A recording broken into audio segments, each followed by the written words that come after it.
In progress. జై శ్రీమన్నారాయణ. ధవళనలిననిష్టం క్షీరగౌరం కరాగ్రైః జపవలయ సరోజే పుస్తకాభీష్టదానే దధతమమలవర్ణం కల్పసూనాభిరామం తురగవదన విష్ణుం నౌమి విద్యారిజిష్ణుం. నీళాతుంగస్తనగిరితటీ సుప్తం ఉద్బోధ్య కృష్ణం పారార్ధ్యం స్వం శృతిశతశిరసిద్ధం అధ్యాపయంతి స్వోచ్ఛిష్టాయాం స్రజి నిగళితం యా బలాత్కృత్య భుంక్తే గోదా తస్యై నమయిదమిదం భూయ ఏవాస్తు భూయః. గోదా తస్యై నమయిదమిదం భూయ ఏవాస్తు భూయః. గోదాదేవి అనుగ్రహం వలన మనం తిరుప్పావై వ్రతంలో ఉన్నాం. అద్వితీయమైన ద్వితీయ పాశురాన్ని అనుసంధానం చేసుకుంటున్నాం.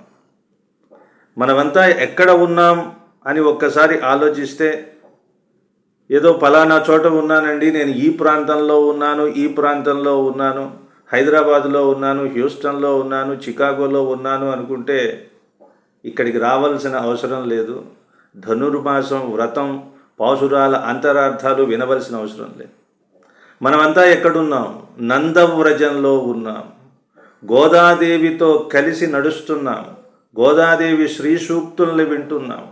ఆవిడ చూపిన మార్గంలో ఆవిడ చిటికిన వేలు ఎటు చూపిస్తే అటువైపు మనం దారి తీస్తూ ఆ మార్గంలో ముందుకు వెళ్తున్నాం. అలా వ్రతానికి కావలసిన నియమావళిని అమ్మ మనకి ఈరోజు తెలియజేస్తుంది. ఏదైనా ఒక పనిని చేపట్టేటప్పుడు ముందు వెనుక ఆలోచించకుండా అందులోకి దిగిపోవటం, ఆ తర్వాత ఆ పని బెడిసి కొడితే అయ్యో ఇలా జరిగిందే, ఇలా చేయకుండా ఉంటే బాగుండేది అని అనుకోవడం మానవ సహజం. కానీ ఒక కార్యక్రమాన్ని సంకల్పించిన తరువాత ఆండాళ్ తల్లి అది నిర్విఘ్నంగా సుసంపన్నం కావడానికి కావలసిన మార్గాన్ని సుగమం చేస్తుంది. ఆధునిక పరిభాషలో చెప్పాలంటే మంచి అడ్మినిస్ట్రేటర్స్ అంటారు కదా, వ్యూహ రచన. ఆ పని జరగాలి అంటే ఎలా చేస్తే ఆ పని పరిపూర్ణమవుతుంది. అలాగే ఇక్కడ ప్రశ్నలు అనేవి ఉండవు. జాగ్రత్తగా గమనిస్తే ప్రశ్నకు తావులేని పద్ధతిలో గోదాదేవి అన్నీ చెప్తుంది. చిలికెత్తెలతో చెప్తుంది, తాను చెప్తుంది, వాళ్ళు చెప్పినది వింటుంది. ఇలా తిరుప్పావై వ్రతానికి కావలసిన నియమావళిని తెలియజేయడమే ఈ పాశురంలో ఉన్న అంతరార్థం. ఇది ఆధునిక మానవ జీవనానికి ఎంతో ఎంతో అవసరమైనది. ఒక్కసారి పాశురాన్ని వీక్షించి ఆ పాశురంలో ఉన్న ప్రతి పదాన్ని మనం తెలుసుకుని ఆ భావాన్ని మనసులో ఉంచుకుని చదివితే దానివల్ల ప్రయోజనం ఇంకా ఎక్కువగా ఉంటుంది. ఇదేదో ద్రావిడ భాష అండి. ముఖ్యంగా తెలుగువారు భయపడిపోతూ ఉంటారు. ద్రావిడ భాష తమిళం అంటే అది కూడా తెలుగే, తెలుగులాగే ఉంటుంది. మన దగ్గర పారే గోదావరి నది, కృష్ణా నది ఎక్కడో పుట్టిన చోటకి వెళ్ళామనుకోండి, అక్కడ ఉన్నది అదే నది, అయితే కొంచెం రూపం మారి ఉంటుంది. ఇది కూడా మనదే అనే భావన మనకి ఉంటే దాని పట్ల భయం ఉండదు. ఇక్కడ ఉన్నవన్నీ తెలుగు పదాలే, ప్రాచీనమైన తెలుగు పదాలు. మనకి ఈ రూపరేఖలు ఉన్నాయి. మన నాన్నగారు తాతగారు వరకు మనకి తెలుసు. ఒక 10 తరాలు వెనక్కి వెళ్ళిన తర్వాత మన వంశంలో ఒక మహానుభావుడు ఎలా ఉంటాడు అంటే మనం ఊహించలేము. అదే ఈ భాష కూడా. ఒక్కసారి చూడండి. వైయత్తు వీర్గాళ్ నాముం నంబావైక్. ఇక్కడ ఝ అని ఒక అక్షరం ఉంటుంది తమిళంలో, ఝ. ఇది ఎలా పలకాలి అంటే నాలుకను పైన అంగుటికి తగిలించి యా అనడానికి ప్రయత్నం చేస్తే ఝ వస్తుంది. పూర్తిగా జా అనడానికి లేదు, యా అనడానికి లేదు. జాకి యాకి మధ్యలో దాన్ని పలకాలి. అందుకే తెలుగు భాషలో కూడా సంస్కృతంలో కూడా యమున అంటాం, జమున అంటాం. అంటే యా జా ఈ రెండు ఒకే చోట నుండి కొంచెం వ్యత్యాసంతో పుడతాయి కాబట్టి యముడు జముడు, యమున జమున. ఆ రెండిటికి సామ్యం ఎలా ఉంటుందో ఆ రెండిటికి మధ్యలో ఉన్న అక్షరం ఇది ఝ. ఝ నాలుకని అంగటికి తగిలించి యా అనండి. యా. வையத்துவாய் வீர்கள் நாமும் நம்பாவைக்கு செய்யும் கிரிசைகள் கேளீரோ. பார்க்கடலுள் பைய துயின்ற பரமனடி பாடி நெய்யுண்ணோம் பாலுண்ணோம் நாட்காலே நீராடி மையற்றெழுதோம் மலரிட்டு நாம் முடியோம் செய்யாதன செய்யோம் தீக்குறளை சென்றோதோம் ஐயமும் பிச்சையும் ஆந்தனையும் கை காட்டி உய்யுமாறெண்ணி உகந்தேலோரெம்பாவாய். ఉయ్యుమారెన్ని ఉగందేలోరెంబావాయ్. ఒక్కసారి మేము అనుసరించే వ్రతాన్ని చూడండి. మనం అసలు ముందు చూడం కదా, ఎదుటి వాళ్ళు ఏం చెప్తున్నామో వినం, వాళ్ళ బాధ ఏమిటో తెలియదు, ముందే దాన్ని వ్యతిరేకిస్తాం. ఇది చెయ్యొద్దంటోంది. ఉయ్యం ఆర్ ఎన్ని అంటే మా జీవన విధానం, మా వ్రత విధానం ఎలా ఉందో బాగా ఎన్నుకొని అప్పుడు మీరు ఆనందిస్తారు. ఉగందు ఆనందించి అప్పుడు రండి. ఏల్ ఓ గోపికలారా, పావై మా వ్రతంలోనికి ఏలో ఓర్ రండి. మా వ్రతం గురించి మీరు ఆలోచించండి. ఆలోచించే ముందు వ్రతం గురించి తెలుసుకోండి. ఇది అమ్మ చెప్పేటటువంటి మాట. வையத்துவாய் வீர்கள் நாமும் நம்பாவைக்கு செய்யும் கிரிசைகள் கேளீரோ. பார்க்கடலுள் பைய துயின்ற பரமனடி பாடி நெய்யுண்ணோம் பாலுண்ணோம் நாட்காலே நீராடி மையட்டெழுதோம் மலரிட்டு நாம் முடியோம் செய்யாதன செய்யோம் தீக்குறளை சென்றோதோம் ஐயமும் பிச்சையும் ஆந்தனையும் கை காட்டி ఉయ్యుమారెన్ని ఉగందేలోరెంబావాయ్. ఎంపావై మా వ్రతము, ఈ వ్రతములోనికి ఏలో ఓ గోపికల్లారా, ఓర్ రండి. ఇది ప్రతి పాసురానికి చివరిలో వస్తూ ఉంటుంది, ఒక మకుటంలాగా. ఏం చెప్తోంది అమ్మ? వైయత్తు ఈ భూమి మీద, వాయ్ ఆనందాన్ని సుఖాన్ని అనుభవించటం కోసమే పుట్టిన ఈర్గాళ్ ఓ గోపికలారా, ఓ పడుచు పిల్లలారా, ఆనందాన్ని అనుభవించడానికి యోగ్యత కలిగినటువంటి గోపికల్లారా. ఆనందం ఎక్కడుంది? పరమపదంలో ఆనందం ఉందంటారు కదా.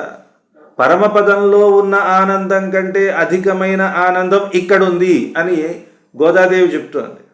అదెలా సాధ్యం? పరమపదంలో ఆ పరమాత్ముడు ఉంటాడు. ఎలా ఉంటాడు? పరముడుగా ఉంటాడు, చాలా గొప్పవాడిగా ఉంటాడు.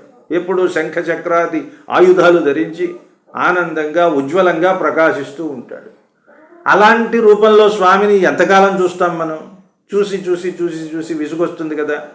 రోజు ఇదే వ్యవహారమా? రోజు ఒకే కూర చేస్తే ఎన్ని రోజులు తింటారండి? తినలేరు కదా. ఇది కూడా అంతే. రోజు అలా స్వామిని చూడడం వల్ల ఆనందం ఉండదు. పైగా పరమాత్మకి అనంతమైన కళ్యాణ గుణగణాలు ఉన్నాయని చెప్తారు కదా. సౌశీల్యము అనే గుణం ఉంది. ఆ గుణాన్ని అక్కడ చూపిస్తాడా? చూపించడానికి అవకాశం లేదన్నారు. సౌశీల్యం అంటే ఏమిటి? తనకంటే తక్కువ వాడు ఉంటే తాను తన స్థాయిని దించుకొని వాడితో సమానంగా చెట్టపట్టాలు వేసుకుని తిరిగితే వాడిని ఆదరిస్తే అది సౌశీల్యం అన్నారు. మరి పరమపదంలో అందరూ ఆయనలాగే ఉంటారు. అందరూ శంఖచక్రాది ఆయుధాలు ధరించి అందరూ విష్ణు స్వరూపంగానే ఉంటారని పరమపదంలో చెప్తారు కదా. మరి అలాంటప్పుడు సౌశీల్యం అనే గుణం ఆయన ఎక్కడ చూపిస్తాడు? మనం ఎక్కడ చూస్తాం? లేదు. పోనీ దయాసముద్రుడు స్వామి, ఆ దయంతా అక్కడ రాసులుగా పేరుకుపోయి ఉంటుంది. ఎందుకని? దయ చూపించడానికి దీనుడైన వాడు ఉండాలి కదా పరమపదంలో. అందరూ ఆనందంగానే ఉంటారు, దీనత్వం అనేది ఎక్కడా ఉండదు. కాబట్టి దయ అనే గుణం లేదు. క్షమ అనే గుణం ఉండాలి, ఉంది, చూపించాలి. ఎక్కడ చూపిస్తాడు? లేదు. ఎవరైనా తప్పు చేస్తే కదా వాళ్ళని క్షమించటం. ఆ క్షమాగుణాన్ని చూపించడానికి లేదు, అవకాశం లేదు. వాత్సల్యాన్ని చూపించడానికి అవకాశం లేదు. అంటే వైకుంఠంలో హీనులు దీనులు బాధలు పడేవాళ్ళు, దుఃఖంలో ఉన్నవాళ్ళు ఎవరన్నా ఉంటే కదా పరమాత్మకు సంబంధించిన ఆ గుణాలన్నీ ప్రకాశమయ్యేది, బయటికి తెలిసేది, అక్కడ ఉన్నవాళ్ళు ఆనందించేది. కాబట్టి ఏమీ లేదు. అందువల్ల ఏముందండి పరమపదంలో? ఏమీ లేదు. మరి ఆనందం అంతా ఎక్కడుంది? ఇక్కడుంది. ఎవరికీ లొంగనటువంటి వ్యక్తి ఇక్కడికి వచ్చి చిక్కడు సిరి కౌగిటిలో అంటాడు పోతన. లక్ష్మీదేవి కౌగిట్లో కూడా చిక్కట్ట. పాపం ఆయనకు బాగా వ్యాకుల చిత్తంతో ఉంటాడు, ఎప్పుడు ఎవరు అరుస్తారో వెంటనే వెళ్ళిపోదామని. లక్ష్మీదేవి దగ్గరకు వచ్చినంత మాత్రాన ఆవిడ కౌగిట్లో బంధింపబడతాడా? బంధింపబడ్డాడు. చిక్కడు సనకాదిమునుల చిత్తాబ్జములన్. సనకాది మహర్షులు కొన్ని వేల కోట్ల సంవత్సరాల నుంచి తపస్సు చేస్తుంటే మాత్రం వాళ్ళ మనసుల్లో చిక్కుతాడా? చిక్కడు. చిక్కడు శృతిలతిగా వళ్ళికి. ఉపనిషత్తులు తీగల్లాగా వచ్చి ఆయన్ని కట్టేయాలనుకున్నాయట. కట్టేస్తే ఆయన లొంగుతాడా? కానీ ఎవరికి లొంగాడండి? ఇదిగో ఈ రేపల్లెలో యశోదాదేవి తాటికి లొంగిపోయాడు. రోలికి కడతానంటే కట్టమ్మా అన్నాడు. మరి ఇంత సౌశీల్యము, ఎంత సౌలభ్యము పరమపదంలో పరమాత్మకి ఎక్కడుంటుంది? ఉండదు కదా. అందువలన అక్కడ ఆనందం లేదండి, ఇక్కడే ఉంది. ఆనందమే కిందికి దిగి రేపల్లెలో రూపం మార్చుకుని గోపబాలకుల్లో ఒకటిగా మారిపోయి కలిసిమెలిసి తిరుగుతూ ఉంటే ఆ పరమాత్మని చూస్తూ వింటూ చెట్టబట్టాలు వేసుకుని ఆహా ఎంత భాగ్యాన్ని అనుభవించే అవకాశం ఉంది కాబట్టి వైయత్తు వాయ్ వీరుగాళ్ అని సంబోధన చేసింది గోదాదేవి. ఇక్కడ ఎవరికి నియమాలు చెప్తున్నారు అంటే ఒకరికొకరు చెప్పుకుంటారండి, అంతే. అదేమిటి వాళ్ళు చేస్తారు కదా వాళ్ళకి తెలియదా అంటే తెలుసు. తిరుప్పావై కూడా మీకు తెలుసు, ఎన్నోసార్లు విన్నారు, మళ్ళీ ఎందుకు వినడం? అది భగవద్ గుణకీర్తనం చేయడంలో తాదాత్మ్యం చెంది ఆనందాన్ని పొందటం. అలా కీర్తిస్తూ ఉంటే ఉండే ఆనందాన్ని మళ్ళీ మళ్ళీ మళ్ళీ మళ్ళీ మనం పొందుతూ ఉంటాం. అందువల్ల నియమాలన్నీ తెలిసినప్పటికీ ఒకరికొకరు చెప్పుకుంటూ ఉంటారు. ఒకరు ఒక నియమం మర్చిపోతే అదిగో ఇది చూశావా అని ఇంకొక ఆవిడ చెప్తుంది. అందరికీ తెలిసిన విషయాల్ని అన్నీ మళ్ళీ మళ్ళీ ఒక్కొక్కసారి చెప్పుకుంటూ ఉంటారు. దానికి కారణం ఏమిటి అంటే భగవద్ అనుభూతిని పొందుతున్నారు. ఏ పనినైనా భగవంతుడికి సమర్పించి చేస్తే ఏమవుతుంది? అది కర్మ కిందికి రాదు. మనం చక్కగా ఆహారాన్ని తినచ్చు, శరీరాన్ని బాగా పెంచుకోవచ్చు. అయితే మనలో భావన ఏముండాలి? నేను తింటున్నాను, నా శరీరం లావైపోయింది అనుకోవడం కాదు. ఈ శరీరం పరమాత్మకి ఒక తిరుమాళిగా, భగవంతుడు ఉండే దేవాలయం. కాబట్టి ఆ దేవాలయం సృష్టిగా ఉండాలి అంటే ఆహారం వెయ్యాలి కదా అని వేస్తున్నాను. అందుకని అలంకరించుకుంటున్నాను. స్వామి దేవాలయాన్ని మనం అలంకరిస్తాం కదా, అందుకని నేను అలంకరించుకుంటున్నాను అంటే కర్మబంధం మనకి ఉండదు. అది భగవత్ కైంకర్యం అవుతుంది. ఈ వ్రతాన్ని మేం చేస్తున్నాము, నియమాలు మేం చెప్తున్నాము అనుకుంటే దానివల్ల ప్రయోజనం లేదు. అది భగవత్ పరం చెయ్యాలి. శృంగారమైన భక్తి అయినా ఏదైనా సరే భగవత్ పరం చేసినప్పుడు మనకు కర్మబంధం ఉండదు. వైయత్తు వాయ్ వీర్గాళ్. అలాంటివో భాగ్యవంతులారా, అదృష్టానికి నోచుకున్న పడుచు పిల్లల్లారా, నాముం నం పావైక్. మేమంతా కలిసి మా వ్రతం ఉందే, ఆ వ్రతంలో ఏం చేద్దాం అనుకుంటున్నామో తెలుసా? అవి చెబుతాం. చెయ్యం. చెయ్యవలసినటువంటి పనులు కిరిశైగళ్. కిరిశైగళ్ ద్రావిడంలో గళ్ అంటే బహువచనం, కిరిశై అంటే క్రియలు. క్రియ అన్న పదమే కిరిశ అయింది. శయ్యం కిరిశైగళ్ అంటే ఆ చేయవలసిన పనులు ఏవైతే ఉన్నాయో చెప్తాం. కేళిరో, వినండి ఒక్కసారి. పార్కడలి చూడండి, పాసురం అంతా అర్థమైపోతూ ఉంటుంది. పాలకడలి మీద అంటే క్షీరసాగరం మీద, పయ్య మీద, తుయిన్ర నిద్రపోతున్నటువంటి పరమన్ అడి పాడి. మొట్టమొదట మనం చేయవలసిన పని ఇది. పార్కడలుల్, క్షీరసాగరం మీద నిద్రపోతూ ఉంటాడు ఒక ఆయన, వాసుదేవమూర్తి. పార్కడలుల్ పయ్య తుయిన్ర. ఎలా నిద్రపోతాడంటే ఎప్పుడు జాగరూకుడై ఉండి నిద్రపోతాడట, మెల్లగా నిద్రపోతాడట. ఒకవైపు ఒకే భంగిమలో ఒత్తిగిల్లి నిద్రపోతాడట. ఎందుకని? గాఢంగా నిద్రపోతే ఎప్పుడైనా ఏ భక్తుడైనా పిలిస్తే ఒక్క ఉదుటిన వెళ్ళాలి కదా. ఒక్కసారి నామాన్ని స్మరించి రా అని అనిపించేసరికి ఈయన లేచి బయలుదేరి వెళ్ళాలి. మరి ఆయనలో అంత త్వర ఉంటుందని చెప్పుకున్నామే, అందుకోసం అలా ఒత్తిగిల్లి పాపం పడుకుంటాడట. పరమన్, ఎవరండి ఆయన? పరమన్, పరమ. పరమా అంటే అర్థం ఏమిటి? పర, దానికంటే గొప్పది ఇంకొకటి లేదు అని అర్థం. అట్లాంటి వాడు పరమన్, ఉన్నతుడు, ఉత్కృష్టుడు.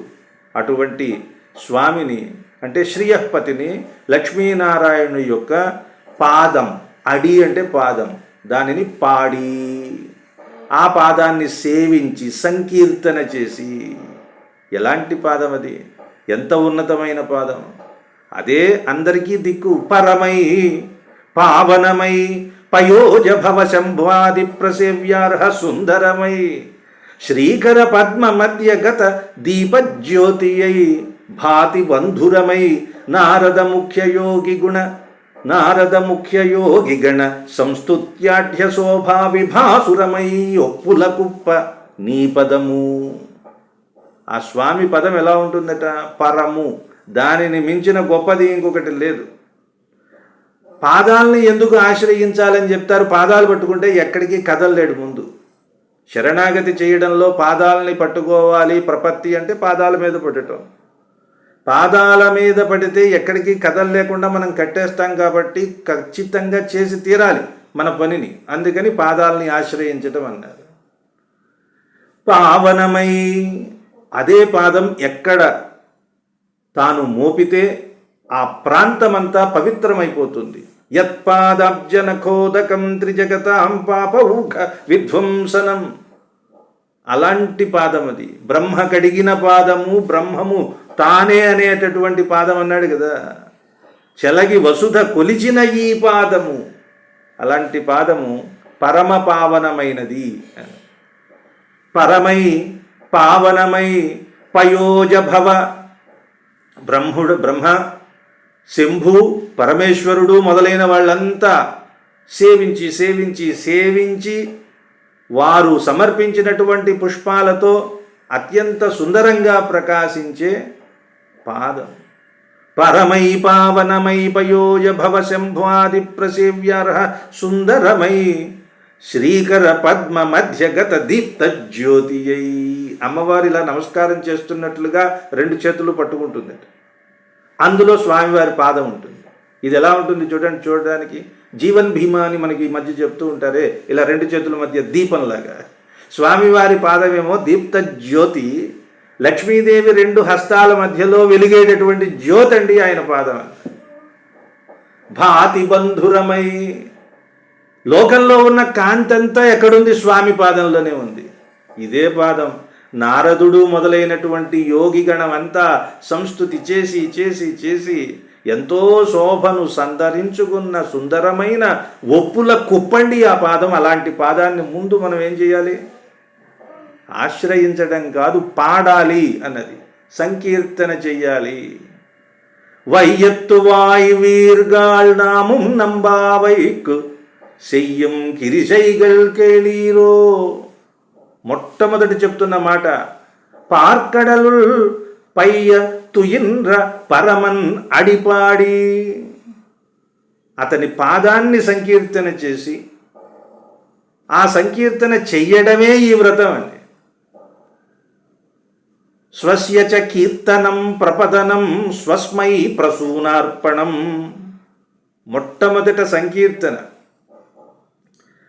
పరా అనే వాద్యాన్ని కోరటం, మేము స్నానం చేస్తామనటం, ఇవన్నీ తర్వాత విషయాలు. సంకీర్తన ఎప్పుడు ప్రారంభించారు?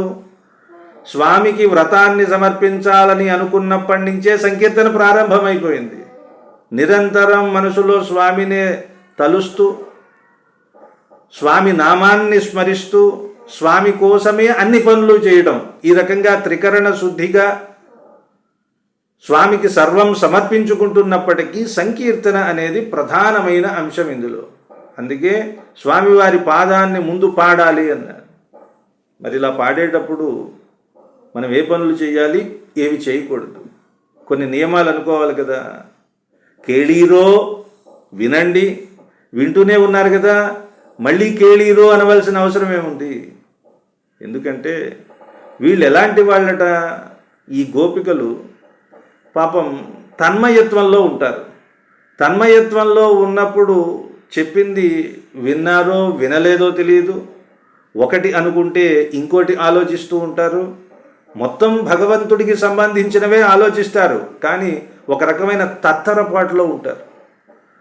అనుకున్నది జరగటం కంటే ఇంకా ఎక్కువ లాభం మనకు కలిగిందనుకోండి, ఎవరో వస్తారని మనం చూస్తూ ఉంటాం, అనుకున్న సమయం కంటే ముందే వచ్చేస్తే ఒక్కసారిగా కాళ్ళు చేతులు ఆడవు, ఏం చేయాలో తెలియదు. ఇది కూడా అంతే. మంచి సమయం, వాళ్ళు ఎప్పుడో వ్రతం చెయ్యాలి అనుకుంటున్నారు, ఉన్నట్టుండి హఠాత్తుగా మార్గశీర్ష మాసం వచ్చింది, శుక్లపక్షం వచ్చింది, మంచి రోజులు వచ్చేసాయి, భగవంతుడికి ఈ వ్రతాన్ని సమర్పించి సంకీర్తన చెయ్యాలనే కాలం, సంకల్పం వాటంతట అవే తొందరగా వచ్చేసాయి. వీళ్ళు ఇంకా దాంట్లో నుంచి తేరుకోలేదు, ఆనందంగా ఉన్నారు. ఆనందం అధికమైపోయినప్పుడు కూడా బుద్ధి పనిచేయదు. అందువలన ఒకరినొకరు అనుకుంటున్నారు, ఒకళ్ళు చెప్తూ ఉంటే ఒకళ్ళు వింటున్నారా వినలేదా అన్నట్లుగా ఉన్నారు, ఆనంద పారవశ్యంతో ఉండి ఉంటారు. అందువలన కేళీరో, ఒకసారి వినండి. ఎందుకంటే ధ్రువుడు తపస్సు చేస్తున్నాడు, చిన్నపిల్లవాడు, హృదయంలో పరమాత్మని పెట్టుకుని ఆయన ధ్యానం చేస్తూ ఉంటే హృదయంలో ఉన్న శ్రీ మహావిష్ణువే ఎదురుగా ప్రత్యక్షమయ్యాడు. వచ్చి నీకేం వరం కావాలో కోరుకోవయ్యా అంటే ఏం కోరుకుంటాడండి, మాట రావటం లేదు, బెబ్బెబ్బెబ్బే అంటున్నాడు. అసలే చిన్నపిల్లవాడు. గురువు ఉపదేశంతో ఏం చేశాడు, ఆ మంత్రాన్ని పట్టుకున్నాడు, మంత్రాన్ని ఉపాసన చేశాడు, తపస్సు చేశాడు. అతనిలో ఉన్న నిష్కల్మషమైన భక్తికి మెచ్చి స్వామి ప్రసన్నుడైపోయాడు. మరి అతన్ని పొగడాలి అంటే మాటలు రావాలి కదా, చదువుకోవాలి కదా. ఏం చేయాలో తెలియకపోతూ ఉంటే అప్పుడు స్వామి స్పృశించలా. ఏం చేశాడు, శంఖం ఉంటుంది కదా, శంఖాన్ని తెచ్చి ఆ ధ్రువుడికి దవడికి ఇలా రాశాటంతే. ఆహా, శంఖం అంటే ఏమిటి, జ్ఞానం కదా, దానికి సంబంధించిన జ్ఞానం ఆ ధ్రువుడికి వచ్చి అద్భుతమైన స్తుతి చేస్తాడు శ్రీమద్ భాగవతంలో. అప్పుడు ఒక మాట అంటాడు, స్వామి నేను ఎందుకున్నాను, స్థానాభిలాషి, ఏదో కొంచెం స్థానం కావాలనుకున్నాను అన్నాడు. రియల్ ఎస్టేట్ వ్యాపారులు ఉంటారు చూసారా, ఎన్ని ఎకరాలు కొన్నాం, ఎన్ని తోటలు అమ్మాం, ఇలా ఆలోచిస్తూ ఉంటారు. కానీ ఈయన అలా ఆలోచించలే. ధ్రువుడు స్థానాభిలాషి, తండ్రి ఒడిలో కాస్త చోటు కావాలనుకున్నాడు, అది స్థానం. మనమేమనుకోవాలి, గోదమ్మ చూపించేటటువంటి దారుల్లో వెళ్తున్నటువంటి వనం, స్వామి పాదాల దగ్గర కొంచెం స్థలం కావాలి మనకి, అక్కడే ఉండాలి, ఆ పాదాన్ని ఆశ్రయించాలి. ఇది మనం కోరుకోవాల్సింది. స్థానాభిలాషి తపసి స్థితోహం, కొంచెం స్థానాన్ని ఆశించి నేను ఒక తపస్సులా ఉన్నాను. కానీ నాకేంటి, అద్భుతమైన నిధి, సమస్త బ్రహ్మాండానికి అధినాయకుడమైన నువ్వు లభించావు నాకు. త్వాం ప్రాప్తవాన్ దేవమునీంద్ర గుహ్యం, దేవమునీంద్రులకు కూడా రహస్యమైన వాడివి, అందని వాడివి, కష్టసాధ్యుడైన వాడివి నువ్వు నాకు లభించావు. ఇప్పుడు నా పరిస్థితి ఎలా ఉందంటే, గవ్వలేరుకునేవాడికి రత్నాలు దొరికాయి అనుకోండి, సముద్రం దగ్గరికి వెళ్ళి నత్తగులలు అవి ఇవి ఏరుకుంటూ ఉంటారు, అనుకోకుండా ఒక అద్భుతమైన ముత్యమో ఏదో దొరికితే ఎలా ఉంటుంది వాళ్ళ ఆనందం, నా పరిస్థితి అలా ఉంది. కాచం విచిన్వన్ సమవాప్య రత్నం స్వామిన్ కృతార్థోస్మి వరం నయాచే, ఇంకా నేను వరాలేం అడుగుతాను, ఏమీ అడగటానికి వీల్లేదు, కాబట్టి నువ్వు ఏది అనుగ్రహిస్తే నేను అదే తీసుకుంటానన్నాడు. వీళ్ళు కూడా అలాంటి స్థితిలో ఉన్నారు. శ్రీకృష్ణ పరమాత్మని పొందబోతున్నామే, సంకీర్తన చేయబోతున్నామే అనే ఆనందంలో ఉన్నారు. వాళ్ళు మనసులో శ్రీకృష్ణ పరమాత్మనే ధ్యానం చేస్తున్నప్పుడే మళ్ళీ చెప్పడం ఒక గోపికకు ఆనందం, వినడం ఇంకొక గోపికకు ఆనందం. ఒకరు వక్త అయినప్పుడు ఇంకొకరు శ్రోత అవుతారు, ఇంకొకరు శ్రోత అయినప్పుడు ఇంకొకరు వక్త అవుతారు. వీళ్ళందరూ గోపికలే. వీళ్ళందరూ ఎక్కడి నుంచి వచ్చారు, ఆ పరమపదం నుంచే వచ్చారు.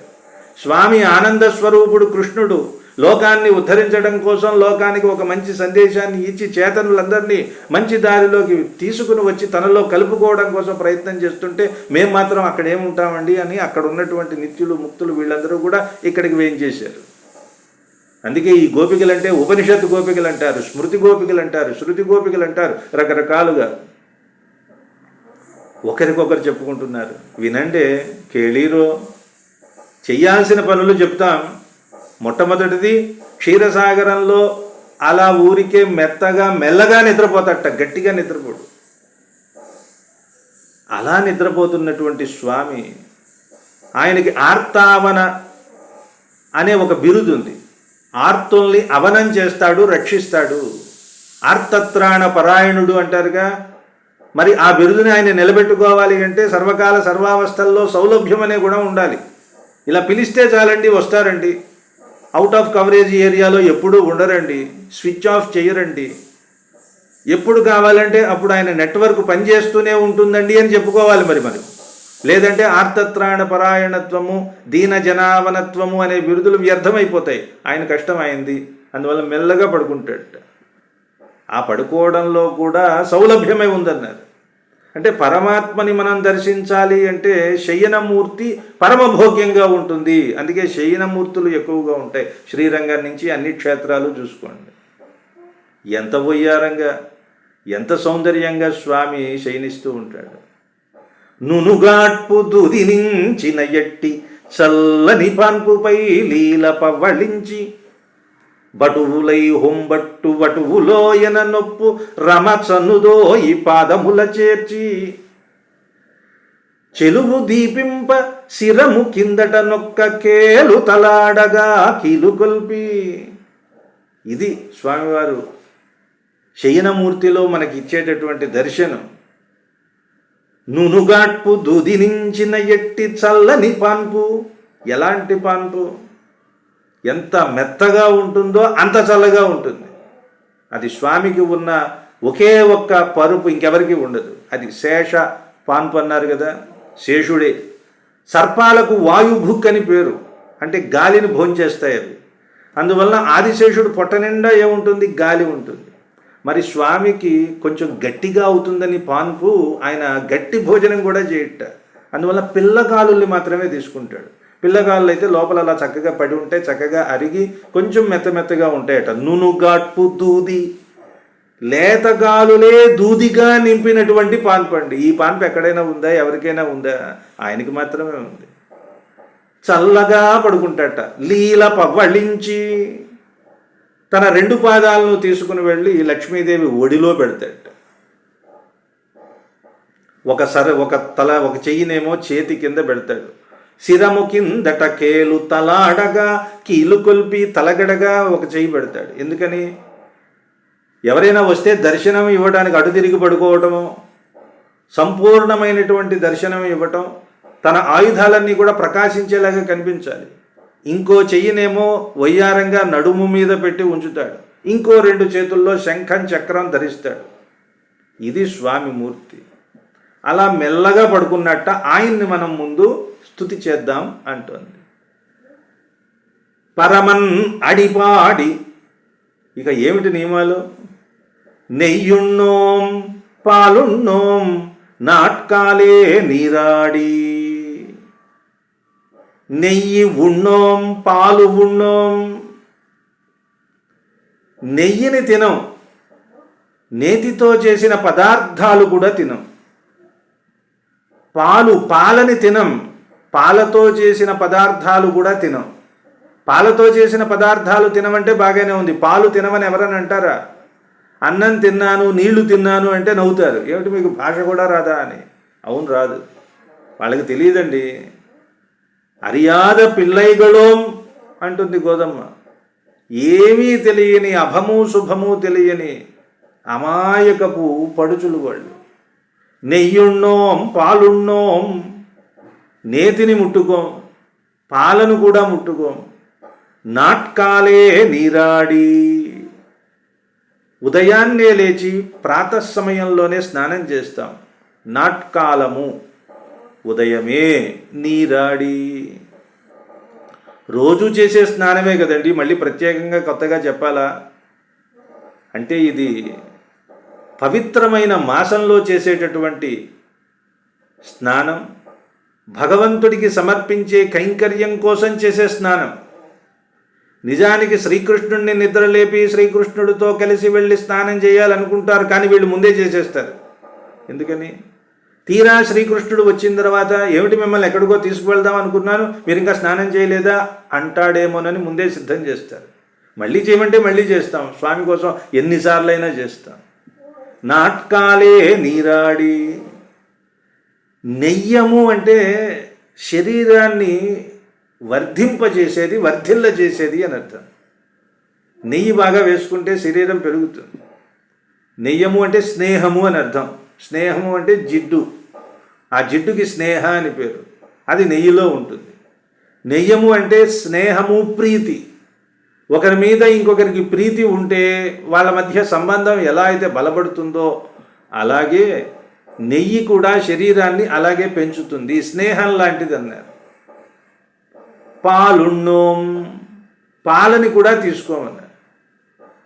ఈ నెయ్యి పాలు బాగా తీసుకుంటే శరీరం బాగా సౌష్ఠవంగా ఉంటే నేను లేకపోయినా వీళ్ళు బాగానే ఉన్నారులే, చక్కగా ఉన్నారు, ఇంకా నాతో అవసరమేముంది అని శ్రీకృష్ణుడికి అనిపించవచ్చు.